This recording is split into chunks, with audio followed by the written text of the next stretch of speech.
అండగా నిలబడ్డది.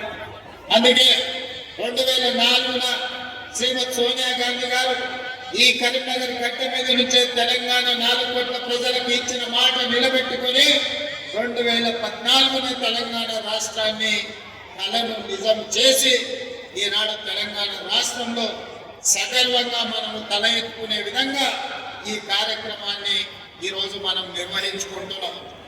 ఈ సాధనలో బహుజనుల యొక్క పరిపాలన అందించడంలో హుస్నాబాద్ కరీంనగర్ జిల్లా పాత్రను అందరూ గుర్తు చేసుకోవాల్సిన సందర్భం. ఇంత సమయమైనా మీరు దాదాపుగా 3-4 గంటల నుంచి మా అక్కలు మా ఆడబిడ్డలు ముఖ్యంగా మన 60 సంవత్సరాల యొక్క ఆకాంక్షను నెరవేర్చిన గొప్ప నాయకురాలు శ్రీమతి సోనియా గాంధీ గారికి ఆహ్వాన పత్రికను అందించి వారి ఆశీర్వాదం తీసుకుని మల్లికార్జున ఖర్గే, రాహుల్ గాంధీ, ప్రియాంక గాంధీతో పాటు ఈ దేశ ప్రధానమంత్రి నరేంద్ర మోడీ గారికి, ఇతర మంత్రులకు తెలంగాణ రాష్ట్రం డిసెంబర్ 8-9 నాడు జరుపుకోబోయే తెలంగాణ రైజింగ్ గ్లోబల్ సమ్మిట్ కు సంబంధించిన ఆహ్వాన పత్రికను అందించడమే కాకుండా ఏ విధంగా తెలంగాణ అభివృద్ధి ప్రణాళికలు రచించుకుంటుందో వారందరికీ ఈ రోజు వివరించడం జరిగింది. ఒక ప్రత్యేకత ఉన్నది.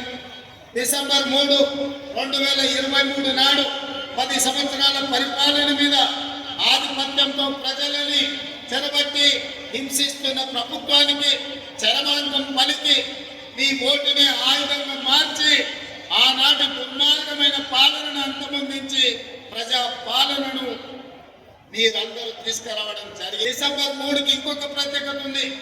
తెలంగాణ మలిదేశ ఉద్యమానికి ఉవ్వెత్తున ఊపిరులూది ఉద్యమాన్ని పతాక స్థాయికి తీసుకెళ్లిన శ్రీకాంతాచారి వర్ధంతి కూడా ఈ డిసెంబర్ 3 తారీఖు నాడే.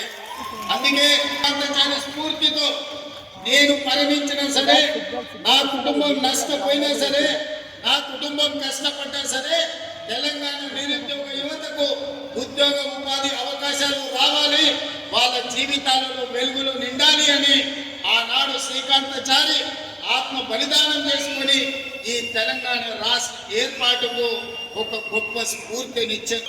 కాంగ్రెస్ పార్టీ అధికారంలోకి వచ్చిన మొదటి సంవత్సరమే రాష్ట్ర ప్రభుత్వంలో 60,000 ప్రభుత్వ ఉద్యోగ ఖాళీలను భర్తీ చేసి ఈ తెలంగాణ ఉద్యమం ఉద్యోగాల కోసమే అన్న సంగతిని ఆనాడు నిరూపించి మొదటి సంవత్సరంలోనే 60,000 ఉద్యోగాలు ఇవ్వడం జరిగింది. ఉద్యోగాల కోసం ప్రణాళికలు రచిస్తున్నాం.